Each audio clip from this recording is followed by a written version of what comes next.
ദോഹയിലെ മലയാളി കൂട്ടായ്മയ്ക്ക് എൻ്റെ വിനീതമായ നമസ്കാരം. അണ്ണാ സുഖങ്ങളൊക്കെ തന്നല്ലോ? ചായകളൊക്കെ കുടിച്ചിട്ട് തന്നെ വന്നിരിക്കണേ. എനിക്കറിയാം അതിനേക്കാൾ ചൂടാണ് ഇതിനകത്ത്, നല്ല ചൂടാണ്. ഇന്ന് എനിക്ക് തോന്നുന്നു കുറച്ച് കുറവുണ്ട് എന്ന് ഇവിടുത്തെ ആൾക്കാർ തന്നെ പറഞ്ഞു. ഇപ്പോൾ നമ്മുടെ റംസാൻ കഴിഞ്ഞിട്ട് ഏകദേശം ഒരു 2 ദിവസം കഴിഞ്ഞിരിക്കുകയാണ്. എന്നാലും ഈ സന്തോഷകരമായ ഈദ് മുബാറക്. ഞാൻ ഈദ് മുബാറക് എന്ന് പറഞ്ഞപ്പോൾ എൻ്റെ സുഹൃത്ത് ചോദിച്ചു, ഇവിടെ വന്ന ഒരാൾ മുബാറക്? ഞാൻ പറഞ്ഞല്ല, ഈദ് മുബാറക്. അതായത് വിശപ്പിൻ്റെ വില മനസ്സിലാക്കുന്ന പരിശുദ്ധ റംലാൻ മാസം. എന്തായാലും എല്ലാവർക്കും സന്തോഷം എന്ന് പറഞ്ഞതിൽ അതിലേറെ സന്തോഷം. പിന്നെ 2 കൈ സ്നേഹിക്കുമ്പോൾ ഉണ്ടാകുന്ന ശബ്ദം അടുത്തിരിക്കുന്നവൻ്റെ നെഞ്ചത്തല്ല. ആ കയ്യടി ഉണ്ടെങ്കിൽ തീർച്ചയായിട്ടും നമുക്ക് ഓരോ പ്രോഗ്രാം കൂടുതൽ മെച്ചപ്പെടുത്താൻ സാധിക്കും. ഈ കയ്യടി ഇന്ന് കുറയാൻ കാരണവും എനിക്കറിയാം. പിന്നെ പലരുടെയും കയ്യിൽ ഇങ്ങനെ വിശറിയിരിക്കുകയാണ്. ഇത് വീശണോ അടിക്കണോ, മുഖത്ത് തന്നെ അടി വീഴും. അതുകൊണ്ട് വേണ്ട, പരമാവധി നിങ്ങൾ സഹകരിച്ച് നല്ല രീതിയിൽ പ്രോത്സാഹിപ്പിച്ചാൽ മതി.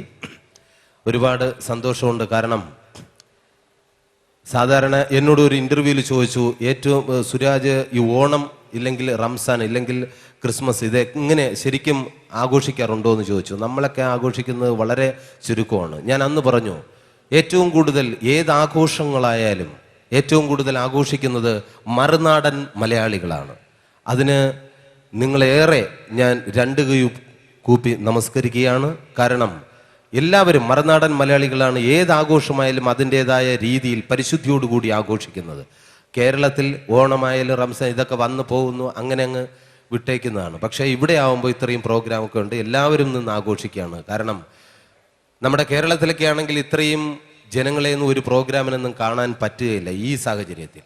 ഇപ്പോഴൊക്കെ പ്രത്യേകിച്ച് സ്ത്രീ ജനങ്ങൾ, അവരൊക്കെ വൈകുന്നേരം 5 മണിയായി കഴിഞ്ഞാൽ 5 മണി തൊട്ട് രാത്രി 10:30 മണി മുതലേ പുരുഷന്മാരെ വീട്ടിലേക്ക് വരുന്നത് തന്നെ ഇഷ്ടമല്ല കേരളത്തിലെ. കാരണം അത്രയും സമയം അവർ സീരിയലുകളെ പ്രണയിച്ചു കൊണ്ടിരിക്കുകയാണ്, അതിലെ ഓരോ ക്യാരക്ടറുകളെയും.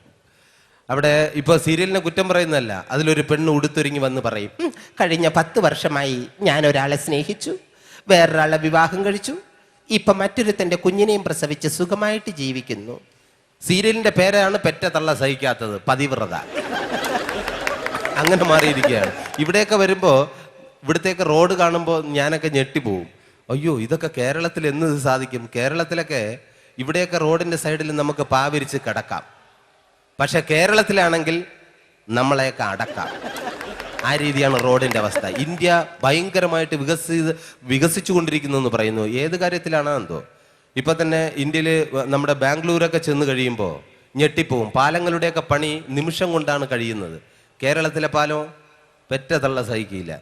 അവിടെ ഉടക്കായി, കാരണങ്ങളായി, പ്രശ്നങ്ങളായി. അങ്ങനെ കേരളത്തിലൊരു മന്ത്രി നമ്മുടെ ബാംഗ്ലൂർ ഒരു മന്ത്രിയുടെ വീട്ടിൽ വന്നപ്പോൾ, അത് നിങ്ങൾ കേട്ടതായിരിക്കും, എന്നാലും ഞാൻ ഒരിക്കൽ കൂടി ആവർത്തിക്കുകയാണ്. നമ്മുടെ ബാംഗ്ലൂരുള്ള മന്ത്രിയുടെ വീട്ടിൽ വന്നപ്പോൾ വീട് കണ്ട് കേരളത്തിലെ മന്ത്രി ഞെട്ടിപ്പോയി. അയ്യോ, ഇത് ഗംഭീരമായിട്ടുള്ള വീട്, ഇതെങ്ങനെ സാധിച്ചു? ഉടനെ തന്നെ നമ്മുടെ ബാംഗ്ലൂരുള്ള മന്ത്രി പറഞ്ഞു, ദേ ആ കാണുന്ന പാലം കണ്ടോ, 1.5 കിലോമീറ്റർ നീളമുള്ള? ആ കണ്ടു. അതിൻ്റെ ചെറിയൊരു വിഹിതമാണ് ഈ വീട്. ബാംഗ്ലൂരുള്ള മന്ത്രി. അപ്പോൾ ബാംഗ്ലൂരുള്ള മന്ത്രി കേരളത്തിലെ മന്ത്രിയുടെ വീട്ടിൽ വന്നു, വീട് കണ്ട് ഞെട്ടിപ്പോയി. അയ്യോ, ഇതെങ്ങനെ? നിങ്ങളല്ലേ പറഞ്ഞ അവിടെ ഇത്രയൊന്നും അല്ല, ഇത് ഗംഭീരമായിട്ടുണ്ടല്ലോ ഈ വീട്, ഇതെങ്ങനെ സാധിച്ചു? ഉടനെ കേരളത്തിലെ മന്ത്രി, ദേ ആ കാണുന്ന 7 കിലോമീറ്റർ നീളമുള്ള പാലം കണ്ടോ? എവിടെ? ദേ അവിടെ. ഇല്ല, കണ്ടില്ല. കാണൂല. അത് തന്നെയാണ് ഈ വീട്. കാര്യം അങ്ങനെ മാറി മറിഞ്ഞിരിക്കണം. വികസനമൊക്കെ അവരവരുടെ വീട്ടിലേക്ക് കൊണ്ടുപോകുന്ന അവസ്ഥയാണ്.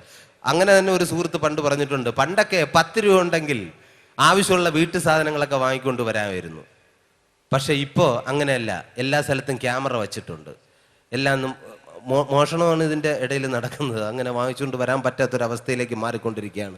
എന്തായാലും വെസ്റ്റേൺ യൂണിയൻ, അതുപോലെ തന്നെ നമ്മുടെ ആർഗൺ ഗ്ലോബൽ അതിൻ്റെ മാനേജർ എൻ്റെ ഇൻറ്റിമേറ്റ് സുഹൃത്താണ്.